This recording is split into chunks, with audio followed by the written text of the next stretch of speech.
Hi everyone, welcome to infinite insights.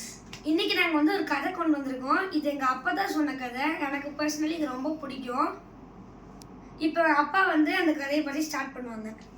Okay, இது வந்து கடவுள் வந்து நம்ம எல்லாரும் எப்படி படைச்சாரு அப்படின்ற மாதிரி ஒரு கதை. நீங்கள் கூட இந்த கதையை கேட்டிருப்பீங்க. ஸோ ஃபஸ்ட்டு வந்து கடவுள் வந்துட்டு ஒரு கழுதையை படைக்கிறாரு. கழுதையை படைக்கும் போது அதுக்கு ஒரு ரோல் கொடுக்கணும்னு சொல்லிட்டு, நீ வந்து காலையிலேருந்து சாயங்காலம் வரை கடுமையாக உழைப்ப, இதுதான் உன்னுடைய ரோல், கண்டினியூஸாக நீ உழைச்சிக்கிட்டே இருக்கணும், நீ வந்து ஒரு 50 இயர்ஸ் வந்துட்டு வாழ்கிற மாதிரி இருக்கும் அப்படின்னு சொல்கிறாரு. அதுக்கடுத்து கடவுள் வந்து நாயை படைக்கிறாரு. நாய்க்கு வந்து அவர் கொடுக்குற ரோல் என்னன்னா, நீ எல்லாரையும் நல்லா பாதுகாக்கணும், ப்ளஸ் நீ வந்து எல்லாரோட அன்பாக இருக்கணும் அப்படின்னு சொல்கிறாரு. இதுக்கு நான் அவனுக்கு கொடுக்குற வயசு வந்து 30 வருஷம் அப்படின்னு சொல்கிறேன். நாய் வந்து அதுக்கு ஒரு ரெக்வஸ்ட் வைக்கிது, கடவுளே எனக்கு 30 வருஷம்லாம் தேவையில்லை, எனக்கு 15 வருஷம் இருந்தாலே போதும் அப்படின்ட்டு. அது கடவுள் வந்து சரி ஓகே இதான் அவனோட ஆசைனா நான் அதை நிறைவேற்றி வைக்கிறேன்னு சொல்லிட்டாரு. ஓகே, அப்போ இதை பார்த்துட்டு இருந்த கழுதை என்ன பண்ணுச்சுன்னா, 50 வருஷம் எனக்கு கொடுத்தீங்கல்ல, நாய்க்கு நீங்கள் கம்மி பண்ண மாதிரி எனக்கும் வந்துட்டு ஒரு 20 வருஷத்தை கம்மி பண்ணிடுங்க, நான் 20 வருஷம் மட்டும் வாழ்ந்தால் போதும் அப்படின்னு சொல்லிடுறாங்க. ஸோ 50 வருஷம் கழுதை கொடுத்த ரோல்லேருந்து இப்போ 20 வருஷம் போயிடுச்சு. நாய்க்கு வந்து ஒரு 30 வருஷம் இருந்து ஒரு 15 வருஷம் ஆயிடுச்சு. அடுத்து வந்து குரங்கை படைக்கிறாரு. குரங்குக்கிட்ட என்ன சொல்கிறாருன்னா, நீ வந்து தாவிக்கிட்டே இருப்ப, மற்றவங்கள நீ வந்து கொஞ்சம் நல்லா சந்தோஷப்படுத்தணும், இதுதான் உன்னுடைய ரோல் அப்படின்னு சொல்கிறாரு. அதை நீ ஒரு 30 வருஷம் இருப்ப அப்படின்னு சொல்கிறாரு. குரங்கும் என்ன கேட்குதுன்னா, இது கொஞ்சம் கஷ்டமான வேலை தான், இதையே நான் பண்ணிக்கிட்டே இருக்க முடியாது, நான் ஒரு 15 வருஷம் இல்லை ஒரு 10 வருஷம் மட்டும் நான் வாழ்ந்துக்கிறேன் அப்படின்னு சொல்கிறாரு. கடவுள் வந்துட்டு பார்த்தீங்கன்னா, சரி ஓகே உன்னுடைய ரெக்வஸ்ட்டும் நான் ஏற்றுக்கிறேன் அப்படின்னு சொல்லிட்டு இது பண்ணிக்கிறாரு. அடுத்து வந்து கடவுள் வந்து மனுஷனை படைக்கிறாரு. மனுஷன் வந்து அவரோட ரோல் வந்து ஜாலியாக எந்த வேலையும் பார்க்காம ஜாலியாக இருக்கிறது தான். இதுக்கு வந்து கடவுள் வந்து 20 இயர்ஸ் தராரு. இதுக்கு வந்து அந்த சுயநலம் பிடிச்ச மனுஷன் என்ன சொல்கிறாங்கன்னா, எனக்கு 20 இயர்ஸ்லாம் பத்தாது கடவுளே, எனக்கு வந்து கழுதை வேணான்னு சொன்னேன்.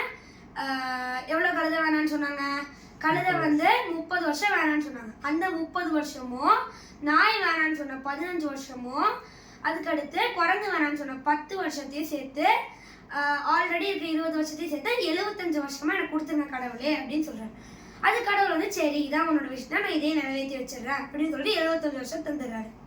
ஓகே, இப்போ என்ன ஆகுதுன்னா, கடவுள் வந்து ஃபஸ்ட்டு நமக்கு மனுஷனுக்கு 20 வருஷம் தான் கொடுத்தாரு. 20 வருஷத்தில் நீ சந்தோஷமாக இருக்கலாம்னு சொன்னனால தான் நம்ம ஒரு குழந்தை பருவத்திலேருந்து முதல் ஒரு 20 வருஷம் எந்த பெரிய ரெஸ்பான்சிபிலிட்டி இல்லாமல் நம்மளை வந்து ஒருத்தவங்க பார்த்துக்கிற மாதிரி, நம்மளுடைய அப்பா அம்மாவோ இல்லைன்னா மற்றவங்க வந்து நம்மளை பார்த்துக்கிற மாதிரி பெரிய பொறுப்புகள் இல்லாமல் நம்ம வந்து ஒரு ஜாலியாக நம்மளுடைய வாழ்க்கையை வந்து வாழ்ந்துக்கிட்டு இருக்கிறோம்.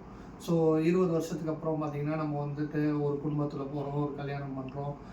அடுத்து ஒரு 30 வருஷம் பார்த்திங்கன்னா அந்த குடும்பத்துக்காக உழைக்கிறோம். அதுவும் அயராது உழைச்சிக்கிட்டே இருக்கோம், அதை மட்டும் ஃபோக்கஸ் பண்ணிக்கிட்டு இருக்கிறோம். கிட்டத்தட்ட ஒரு கழுதையோட வாழ்க்கையை தான் வாழ்ந்துக்கிட்டு இருக்கிறோம்.